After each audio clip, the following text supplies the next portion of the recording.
Muy buenas noches con todos y todas. Bienvenidos una vez más a la tercera sesión del Laboratorio de Estética Crítica, una colaboración entre la Bienal de Cuenca y Mundana Revista de Filosofía, que no tiene por objetivo sino suscitar una discusión respecto a la estética, la filosofía del arte y como decíamos, pues que en el marco de la 17ª Bienal de Cuenca logremos hacer que la ciudadanía no solamente sea un actor pasivo del proceso, sino que pueda construir también un aparato crítico de reflexión y discusión respecto a las nuevas fronteras del arte, de la discusión crítica que se está dando y cómo eso establece vasos comunicantes con los demás problemas y desafíos de la sociedad contemporánea. Entonces, para no demorarme más, Falco, ¿me escuchas bien? Se Perfecto, escucha. muy bien. Eh, sí, yo no tengo, buenas noches con todos, yo no tengo Ahí estamos. imágenes. Falco, Sí, ¿quieres? Te presento primero para no saltarme el protocolo. Solo estaba bajando la presentación de la PAP. ok, gracias Diego, adelante. Sí, bueno, para presentarles a todos y todas ustedes, no quería dejar, y se me pasó al inicio, de honrar también este espacio o en este espacio la memoria de Clever Viera. Falleció el día de ayer y es una de las personas que creo que han estado reflexionando y actuando precisamente con el tema que hoy nos convoca y siempre pues es importante honrar la memoria y tal vez la muerte como un elemento que nos pone en la sensibilidad de esas personas que dejaron huellas en la vida y en el pensamiento. Bueno, sin más preámbulos, pues por supuesto quiero presentarles a Fernando Falconi, conocido como Falco. Él es artista transdisciplinar, docente universitario y activista, es candidato a doctor, artivista, perdón, candidato a doctor en artes de la Universidad de Guanajuato, México. Tiene reconocimientos y selecciones nacionales e internacionales en arte contemporáneo, artes visuales, performance, arte en acción, arte en la esfera pública, arte contextual, arte y comunidad y arte relacional. Ha expuesto en Ecuador, Colombia, Chile, Argentina, México, Brasil, España, Italia y Estados Unidos, y por 2 décadas ha sido coordinador de diversos proyectos y plataformas artísticas nacionales e internacionales.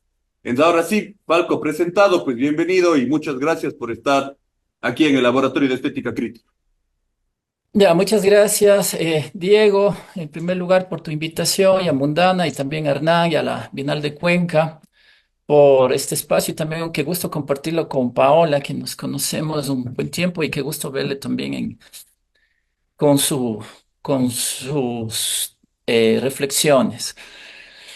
Me ganaste, Diego, porque, bueno, buenas noches con todos. Me ganaste, Diego, porque justo yo quería dedicar esta ponencia a Clever Viera, que sabemos es un pionero y es un referente de la danza contemporánea en el país. Ha sido una de esas personas que toda su vida se ha dedicado a eso, que también ha tenido que vivir en la precariedad, no ha tenido los suficientes apoyos del Estado ni de las instituciones culturales y artísticas. Bueno, va dedicado a él porque justamente también yo creo que ha hecho poesía en movimiento y muchas generaciones le deben mucho a él como maestro y pedagogo. Bueno, cuando tuve la invitación, yo digo, yo asumí, bueno, es por mi práctica de la performance, que entiendo que muchos y muchas acá sabrán que es parte de mi trayectoria. Entonces, lo que yo voy a hablar tiene que ver con el cuerpo en la performance también, pero haciendo unas reflexiones contemporáneas. Y yo creo que tenemos algunas cuestiones con Paola que hemos estado tocando relacionado al mundo actual, al mundo contemporáneo, a las tecnologías, a las IAs, términos que ella, algún término que ella mencionó, transhumanismo, poshumanismo, pues también yo lo voy a mencionar. Dije, bueno, voy a echar unas ideas ahí para ver qué digo el momento que me toque, que ya llegó. Y este echar ideas se convirtió en escribir, escribir, así que pido disculpas porque voy a leer a la final. No tengo imágenes, espero que no se les haga muy pesado. Performance artística, cuerpo humano, cuerpo artificial en tiempos de las IAs. Ese es un nombre tentativo que cuando acabe puede que sea otro nombre. Entiendo que acá hay un buen número de gente de las artes, pero también de la filosofía. Eso me lleva a recordar una frase de Arthur Danto, filósofo y crítico de arte, incluida en su ensayo El final del arte de los años 90. En los años 90 no solo pensaban que ya se va a acabar el mundo, que ya el virus que va a acabar con la programación de las computadoras, sino personas como Danto estaba pensando, bueno, ¿será que ya el arte llegó a su fin? En ese trabajo, Danto argumentaba que a través de las vanguardias, el arte conceptual y el arte contemporáneo, el arte en la historia ha llegado a un punto en el que ha alcanzado una conciencia de sí mismo. Por ello, afirma que ya no se sabe si el arte es filosofía en acción o la filosofía arte en pensamiento. Ahora, antes de continuar y para aquellos que no estén tan familiarizados con lo que es una performance en el arte, puedo intentar resumirlo, muy difícil, pero por el tiempo, diciendo que es una acción con intenciones artísticas, más logros creativos y estéticos donde el cuerpo del artista o performero o performera es el protagonista, el cuerpo y la acción. Pero performance no es teatro, ni danza, ni un deporte extremo, ni ocurrencias de gente rara que le gusta desnudarse o romper cosas en público. La, perf- La performance, más que una actuación o simulacro, se trata de una vivencia, de algo real. Su finalidad, más que representar, es ser. Por ello, mucho de lo que son las prácticas performáticas abordan la exploración de los límites del artista, pero no solo de los límites físicos, del cuerpo, sino también límites mentales, emocionales, psicológicos e incluso sociales y morales. La performance también como un dispositivo de autorreflexión, de autoconocimiento y de la exploración de nuestros propios límites en todos estos sentidos que he nombrado. Y claro, como cualquier arte, estas prácticas son dirigidas tanto a ese otro llamado espectador como al mundo del arte y a la sociedad en general. Hoy quiero hablar de algo relacionado con mi práctica performática mantenida por más de 2 décadas y de algunas reflexiones en torno al arte de acción. Se le dice arte de acción, así cuando leía estaba escrito, aunque en verdad a mí me gusta llamarlo más arte en acción. Como se decía en mi presentación, además de artista, soy profesor universitario. Uno de los actuales y urgentes debates que estamos teniendo con mis alumnos es si las inteligencias artificiales nos van a dejar sin trabajo. Si de por sí ya es duro vivir del arte, imagínense ahora. De hecho, las IA ya están desplazando a diseñadores, ilustradores y artistas de la imagen, sea esta visual, audiovisual o fotográfica. Y es que simplemente están y estarán cada vez más en nuestras vidas y su desarrollo es progresivo, vertiginoso. A mí me da vértigo todos los días abrir redes y encontrar a la semana siguiente algo diferente o al siguiente día. Es decir, ya no es solo cosa de herramientas que las usan clientes o empresas para agilizar y abaratar costos de producción de imágenes, con una solvencia y sofisticación de estilos y formas muy desarrollada, sino que, lo sabemos, diariamente cualquier persona las usa para explorar y explotar sus subjetividades, creatividades e imaginarios, así como sus necesidades y deseos estéticos. No podría cerrar con este tema sin mencionar los conflictos éticos respecto a criterios, reconocimientos y regulaciones relacionados con autoría, derechos de autor y plagio, que es algo que Pau también mencionó. Conflictos respecto a las prácticas extractivistas de la obra y estilos de artistas de todas las épocas por parte de empresas millonarias. En tiempos del capitalismo caníbal, el colonialismo digital y el tecnofeudalismo en una economía material e inmaterial globalizada. Retomando el enfoque, cada vez más el trabajo artístico humano está siendo reemplazado por lo generado por IA. Y este es uno de los mayores debates que se está teniendo en el mundo artístico y académico contemporáneo a escala global.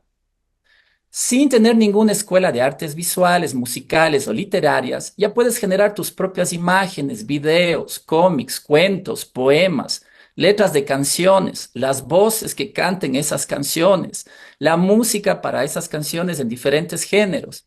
Es decir, prácticamente todo trabajo que antes era exclusividad de los autores, creadores y artistas. Una pregunta muy actual es, cómo todo esto está redefiniendo el rol o definiendo los nuevos roles de quienes nos llamamos artistas, habría que reflexionar si paralelamente a esta capacidad potencialmente infinita de las IAs para generar imágenes digitales y estéticas, no estaremos por entrar a un renacimiento analógico táctil, a una neo-era de revalorización de lo manual, de lo hecho a mano, de la impronta humana, matérica y técnica que tienen las artes plásticas como la pintura, el dibujo, la escultura, el grabado y las artesanías, desde su estatuto también singular, objetual y de manufacturación. Pero quiero ahora direccionar mi intervención hacia las artes del cuerpo, como la performance, práctica que da para un análisis propio. Y continúo. Quizá uno de los últimos bastiones que ocuparán las IAs en el arte será el de la performance, dado que las IAs no hacen performance, obviamente porque no tienen un cuerpo humano, carecen de una corporalidad, psiquis y emotividad humana que les habilite estas puestas en escena en espacios reales. No estamos hablando de lo digital o virtual, los espacios reales, el cuerpo humano real, aquí y el ahora. El artista está presente. Mas sabemos también que los cuerpos humanos están siendo resignificados por lo cibernético, por lo biónico, por lo poshumano. Y que los cuerpos robóticos cada vez irán ocupando más espacios y actividades en las sociedades. Por ejemplo, y ahora mismo, para tareas de alto riesgo o peligrosidad, en las cuales se evita exponer las vidas e integridades humanas. O para trabajos que demandan gran fuerza y resistencia, no solo física, sino psicológica y emocional. Es decir, cada vez se están desarrollando más los cuerpos artificiales que serán animados por las inteligencias artificiales, mismos que las recibirán como su conciencia, los cuerpos a las inteligencias artificiales. Y a esta meta, en algún momento va a haber una meta inteligencia artificial, a esa meta inteligencia artificial, a ese metasistema que interconectará a todo lo humano y no humano, a toda la futura e ilimitada red conectiva que trascienda lo humano, posiblemente esos cuerpos artificiales lo recibirán como su ánimo. Ya existen robots de apariencia humana pintando cuadros. No sé si han visto, hay unos videos, o sea, hay robots ya pintando cuadros, pero robots con una anatomía, una fisionomía muy humana. Y algún día no muy lejano veremos la primera performance artística hecha por un robot.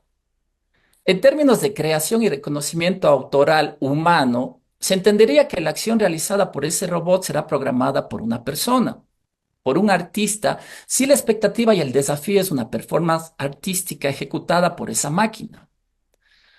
Se podría pensar también que ese robot sería lo más antropomórfico posible para el año que se ejecute esa performance. Es decir, si tal robot realiza una performance artística, un acto hasta el día de hoy solo hecho por humanos, se entendería o se esperaría que su apariencia física sea una mímesis de un humano. ¿Y qué podría ser, por ejemplo, esa performance o una performance artística hecha por uno o más robots? Si para entonces quien les habla pudiese ser el humano que genere los prompts o las instrucciones que esos autómatas ejecutaría, pues se me ocurre, por ejemplo, generar la escena de una pareja, a lo Marina Abramovic y Ulay, explorando sus límites individuales y sus límites en conjunción. Pero un robot no muere biológicamente. Un robot apuntando directamente con una flecha al pecho de otro robot, como una performance de los artistas que nombré, no tiene mayor sentido, salvo que sea emular desde no humanos la potente escena que crearon ambos artistas en 1980. Un robot que corte su propia cubierta o la cubierta de su par no sangrará. Dos robots parados frente a frente, cacheteándose, pueden ir aumentando la fuerza e intensidad de la cachetada hasta ir despedazando el rostro del otro, pero este acto violento posiblemente sea parecido a ver el choque de frente y a gran velocidad de dos autos, no humanamente tripulados. Sabemos que se van a destruir sus partes delanteras, pero no pierden ni la vida ni el aliento, ni la conciencia humana, ni se enfrentan al gran misterio después de la muerte, al cual nos enfrentamos todos los seres vivos al término de nuestra existencia biológica. Entonces, deberemos pensar también en una creatividad, en una poética, en una estética e incluso en un eros y un tánatos en y para las máquinas. Y no solo en que se muevan, en que accionen o interaccionen entre sí o con humanos, buscando con esto una construcción artística performática. Y esas conceptualizaciones, esas exploraciones creativas, estéticas, simbólicas, poéticas, serán, al menos al principio, desde humanos, no desde máquinas. Quienes pensarán lo que harán las máquinas como una performance artística y por qué sería artístico, será pensado al principio por humanos. Y nos llevarán también a reflexionar en relación a la performance artística sobre inquietudes como, bueno, voy a hacer muchas preguntas y espero que les motiven estas, que les provoquen también. ¿Qué sentido tiene la acción y exposición del simulacro maquínico del cuerpo cuando el mismo no es humano? Por ejemplo, ¿cómo enfrentar la posibilidad real de la muerte cuando no es humano el cuerpo o la representación del cuerpo humano que está realizando esa acción de riesgo? ¿Cómo enfrentar el placer, el dolor, lo emocional, lo erótico, lo sexual, cuando no son cuerpos, identidades humanas quienes realizan la acción performática?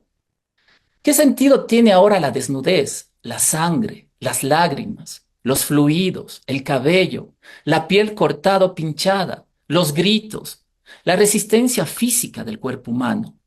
Si son IAs anidadas en cuerpos robóticos hechos de metal, cables y sensores las que performan. Es decir, si la base fundamental vital de la performance es el cuerpo humano presente, ¿podríamos acaso pensar que un cuerpo artificial, un robot, podrá hacer una performance artística ya no en términos humanos, como responder a instrucciones o guiones a interpretar, dados por humanos, sino en términos de la condición biológica, sensorial, emotiva, psicológica, sexual, antropológica, social de lo humano? ¿Dónde quedan entonces los límites, vulnerabilidades e imperfecciones del humano? Pero también su grandeza, fuerza, resistencia y resiliencia. Su trascender el cuerpo, la carne, el dolor, el miedo, la fatiga, los prejuicios, la moral, la sociedad, las mismas artes, desde lo humano. Desde lo humano, demasiado humano, como diría Nietzsche.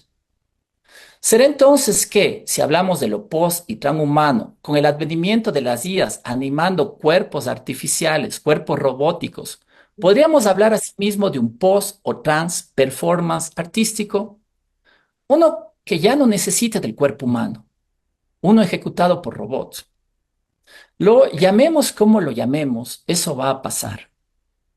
Y quizá en unos años, así como se organizan festivales de performance humanos, se organizarán encuentros de performance no humanos, donde serán los cuerpos robóticos los protagonistas de estas acciones. Creo que eso es predecible. Lo que no es predecible es el día que, cuando las máquinas alcancen su autonomía respecto a los humanos, se generen unas prácticas artísticas o algo similar a las prácticas artísticas humanas desde las IA y la CEA, sea los cuerpos artificiales, mismos que llegarán a integrarse de una manera orgánica y autosostenible. Me pregunto entonces sobre qué pasará el día que las IAs empiecen a generar su propio arte de manera autónoma. Es decir, que alcancen un grado de conciencia propia en que los contenidos generados sean independientes de la conciencia, inteligencia, órdenes y deseos humanos, incluso de los límites humanos. Y aquí la pregunta, ¿puede haber arte sin la conciencia humana? ¿O más allá de ella? ¿Puede haber arte exclusivamente desde la conciencia artificial? Estas, claro, son preguntas ya no solo desde el territorio de la producción artística, cultural y estética humana, sino desde las arenas filosóficas. Alguien puede decir que, al ser la conciencia e inteligencia humana el génesis de la inteligencia artificial y por ende de la conciencia artificial, las máquinas siempre responderán algorítmicamente a esos modelos y patrones como lo están haciendo ahora mismo. Es decir, que son la mímesis potencial y progresiva de lo humano, algo post y transhumano, que va hacia lo metahumano. Pero ¿será siempre así? ¿Y hasta qué punto necesitamos de un cuerpo para ser humanos? ¿Hasta qué punto necesitamos de la experiencia de lo sensible a través de nuestros sentidos? Necesitamos de carne, sangre, sudor, lágrimas, emociones desde el cuerpo y con el cuerpo. Necesitamos la experiencia de la vida, del amor, del deseo, del dolor, de la melancolía, del éxtasis, de la enfermedad, de la muerte, para ser, sabernos y hacernos humanos. ¿Cómo experimentar y sentir todo eso sin un cuerpo? ¿Cuánto a su vez necesita el arte de un cuerpo humano, no como representación o para representarlo, sino para vivirlo, sentirlo y producirlo? ¿Puede haber arte sin la experiencia de lo sensible y estético que nos da el cuerpo humano? ¿Podrán las inteligencias y conciencias artificiales no solo hacer arte de una manera autónoma, sin la intervención e instrucción de humanos, sino apreciar y consumir eso que llamamos arte sin un cuerpo humano? ¿Puede conmoverse lo humano y lo maquínico ante el arte sin un cuerpo humano? ¿O estaremos también entrando a una era del post-arte o trans-arte en el que no es necesaria la participación directa de la conciencia, la psiquis, la inteligencia y el cuerpo humanos para hacer arte? ¿Habrá algún día las máquinas, harán algún día las máquinas un arte con, desde y para sí mismas? Incluso se le podrá llamar eso arte. ¿Y cómo sería ese arte?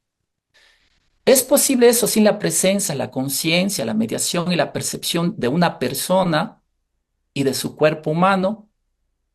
Bueno, estoy avanzando, ya me quedo un poco más. Ahora, otro escenario que desde las primeras prótesis e implantes realizados en personas, en cuerpos humanos, se empezó a construir es la hibridación de lo artificial con lo natural, de la máquina con el ser humano.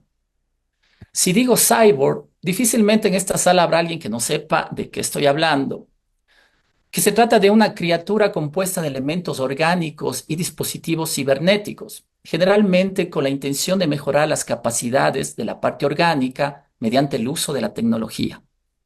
Es un término acuñado en la década de los 60, pero en este siglo se está desarrollando la hibridación y el tejido no solo de lo físico y orgánico, sino de la inteligencia humana y artificial. Esto, obviamente, resignifica y redimensiona las posibilidades y capacidades humanas, las amplifica exponencialmente y volvemos entonces a los territorios del trans y poshumanismo, que también plantea que el ser humano es una máquina obsoleta que no solo puede ser mejorada, sino que debe ser mejorada, actualizada, perfeccionada mediante los avances de la ciencia y la tecnología. Aquí entran también la biotecnología y biogenética, y por ende los conflictos bioéticos relacionados con las mismas, pero también conflictos sociales, políticos y estéticos. Y claro, como en todo, conflictos de lucha de clases. ¿Quién actualiza o perfecciona a quién? ¿Qué criterios de perfeccionamiento y actualización se están manejando y desde qué lugares de enunciación o desde dónde se están construyendo? ¿Quiénes tienen el poder de decidir qué es perfecto, bueno, bello, verdadero, productivo, actualizable, necesitable, deseable? Y de ejercer biopoderes, bioéticas, biopolíticas y bioestéticas sobre los demás.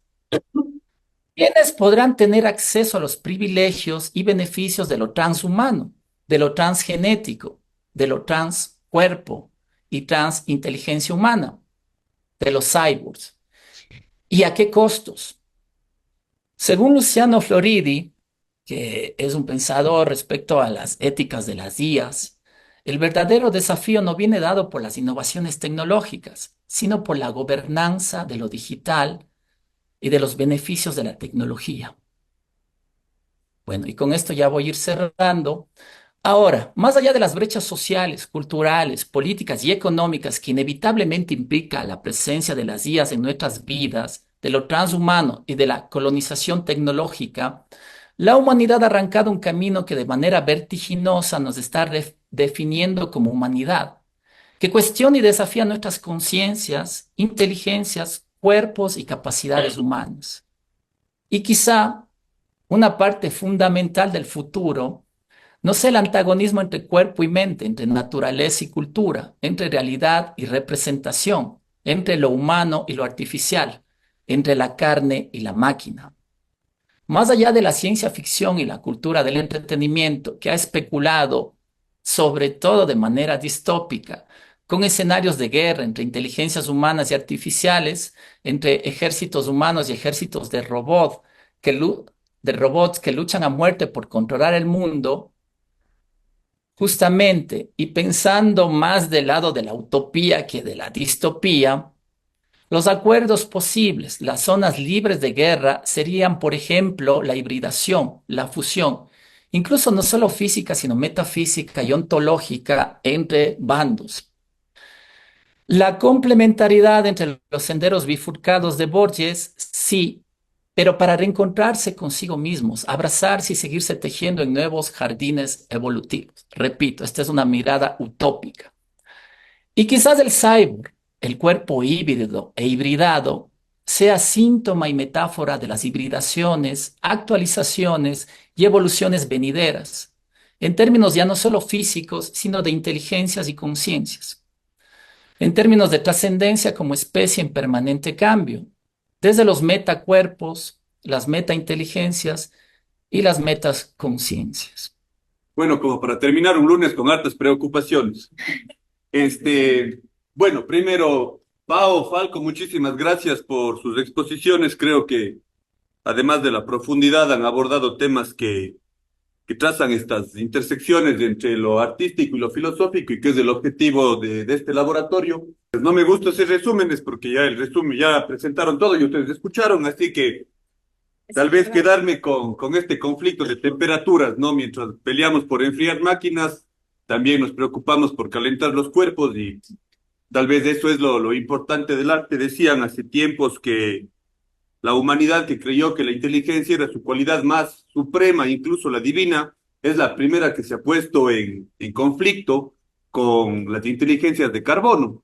Y ahora ya no solamente, por lo que la Pau y el Falco nos han explicado, nos han contado, hemos conversado, no solamente dan cuenta de que es la inteligencia la que está puesta en disputa, sino también ya la creación de lo sublime, este espacio de lo sensible, de lo que era humano, un poquito más alejado de lo racional. Pero bueno, son los desafíos que tenemos y sobre todo, pues que este espacio pueda suscitar la discusión y sobre todo congregarnos. Tal vez es un espacio que más allá de encontrar la respuesta precisa, sí nos da una pauta de lo que humanamente sigue siendo parte nuestra, que es la posibilidad de juntar las pieles para juntar las ideas, que sí es muy diferente tener esta conversación en vivo, en directo, incluso mediadas, como por ejemplo con el Falco en vivo, pero teniendo un auditorio con gente chupando frío en una terraza que viéndola solo por Facebook. Pero bueno, algunas de esas cuestiones. Decirles pues que al final de este proceso de laboratorio de estética crítica, lo que esperamos es que sus reflexiones puedan quedar plasmadas en la revista final que se va a publicar en noviembre, vayan construyendo ya sus ideas, vayan haciéndolo, porque lo importante es que quede eso, que las personas que están aquí no solamente vengamos a estar discutiendo, sino que también podamos plasmar, lo que podamos plasmar, lo que salga.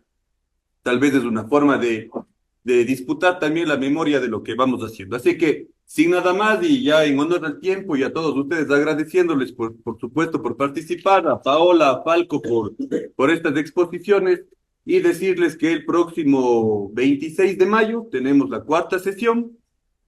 Igual esperamos que sea así de interesante y así de reflexiva. Así que muchísimas gracias a la Bienal y a todos ustedes por haber participado.